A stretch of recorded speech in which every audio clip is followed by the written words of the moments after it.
ซีมตะดวงไม่หกกันเนอะเอาแบบแซ่บๆเลยพี่น้องปองปายโอ้ข้าวเหนียวกินข้าวเย็นเมื่อวานยังบ่ทันได้อุ่นปานนี่โอ้ตะดวงสิแซ่บอยู่พุ่นนะดวงไม่หก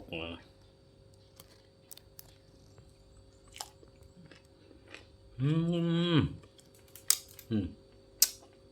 บอกหลายๆตายก็ไปเห็นตะดวงนี่ก็ได้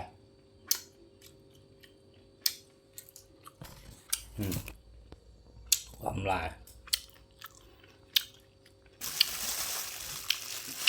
เลี่ยฮอดมือ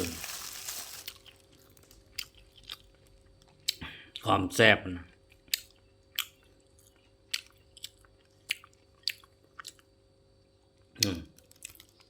แซ่บเต็มคำเลยพี่น้องปองไป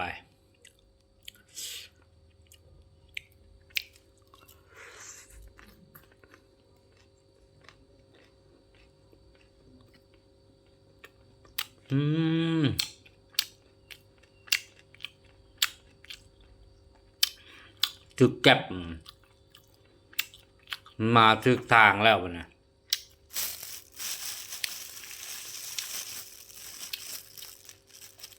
ขึ้นข้าวเศร้านะ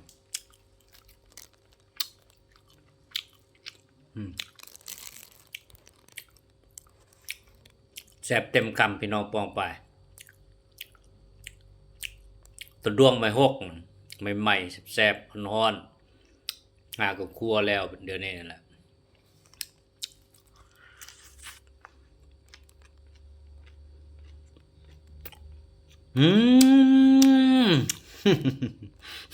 เริ่มต้นอีกแล้ว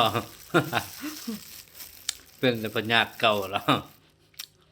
กินแซ่บติดใจแล้ว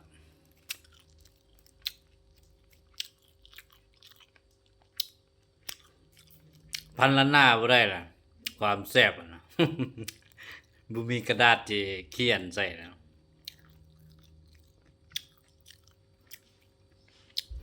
แบบมันลึกซึ้งหลายจนซึมเข้าอันกระดูกดำ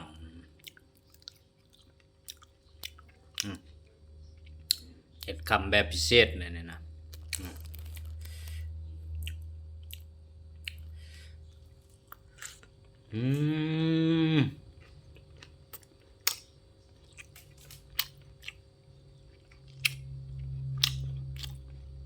โอ้ my god สนุกเกี่ยวกับการกินแท้ๆเนาะแน่ๆนะ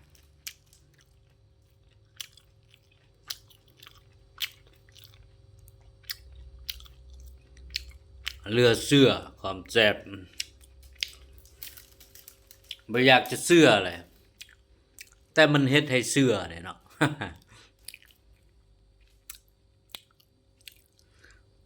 ก็คักอยู่ถ้าว่าอาหารมันเฮ็ดให้เสื้อเนาะโอ้ตัวดวงอ่อนๆเนี่ยอาหารสันสูงได้เนี่ย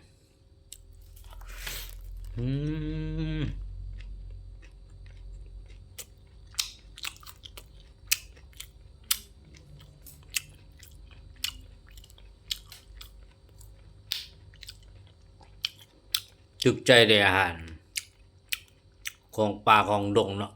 สัวจะได้กินมันเนี่ยแม่นก็ง่ายเลยทรัพยากรธรรมชาติเมืองลาวเนี่ยสวยสดงดงามอุดมสมบูรณ์เต็มไปด้วยพืชพันธุ์ธัญญาหาร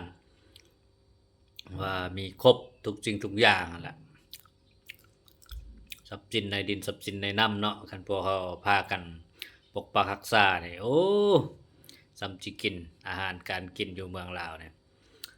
เลือกินเลือไส้ได้คันเอากินแบบอันธรรมชาตินะนี่นะ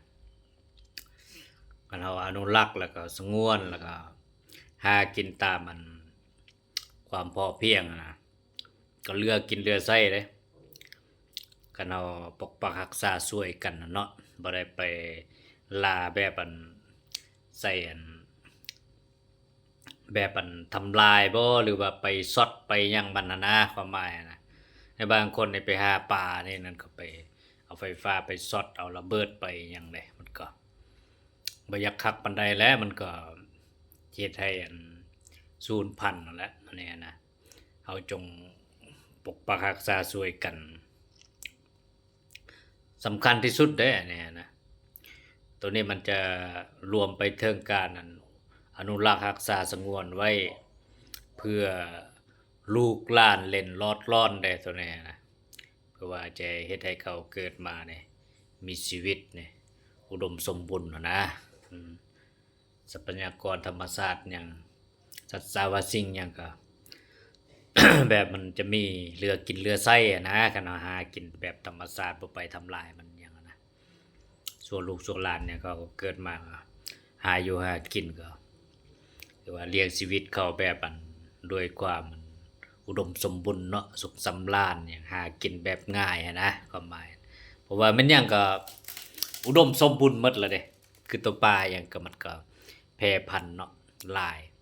ก็เรือกินเรือไส้กันเอาหากินแบบธรรมชาติมันก็บ่ตายนะ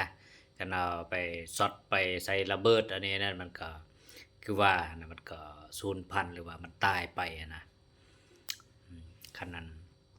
จงไว้ให้มันมีชีวิตอยู่นะก็จะเฮ็ดให้แพร่พันธุ์แล้วก็เฮ็ดให้ลูกหลานอย่างเกิดมาเนาะหาอยู่หากินหยังก็มันก็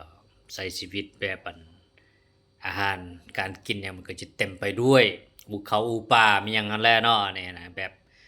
ยาวนานนะมันจะได้กินยาวนานแบบทรัพยากรธรรมชาติอย่างอุดมสมบูรณ์เลยสัตว์สาวสิ่งก็มันก็จะเกิดหลายนะ แล้วมันจะได้ชีวิตการเป็นอยู่ของพ่อแม่ประชาชนเนี่ยนับมือนับดีขึ้นอย่างบ่หยุดยั้งเนาะเพราะฉะนั้นเราอย่าลืมพากันอนุรักษ์รักษาทรัพยากรธรรมชาติสัตว์สาวสิ่งอย่างหากินแบบธรรมชาติแบบพอเพียงกันจึงจะเฮ็ดให้ชีวิตของคนลาวจะคงกระพันเนาะลูกหลานยังเกิดมาเนี่ยมันจะหากินแบบความอุดมสมบูรณ์พอเพียงแล้วก็หากินแบบง่ายนะเพราะว่ามันยังก็อุดมสมบูรณ์นะความหมายนะเราจะควรปกปักรักษาช่วยกันบ่ให้ไปเอาไฟฟ้าไปช็อตบ่หรือว่าไปหากินแบบทางลัดมันบ่อยากคักปานใดนะความหมายมันแพร่พันธุ์หยังไปเนาะคันเอาหากินแบบพอเพียงมันก็บ่ได้สูญพันธุ์ง่ายๆนะหากินระยะยาวได้นะแบบว่าเรายืมชีวิตเขามากินเด้แต่ละมื้อนะก็ต้องปกปักรักษาเพื่อว่าให้มันพันธุ์ตัวนั้นมันขยายสืบต่อไปเนาะเพื่อว่าให้เรามีอาหารกินแต่ละมื้อนะเอาโอเคแล้วแหละส่ำนี้ก็ได้เหลือเฟือแล้วแหละ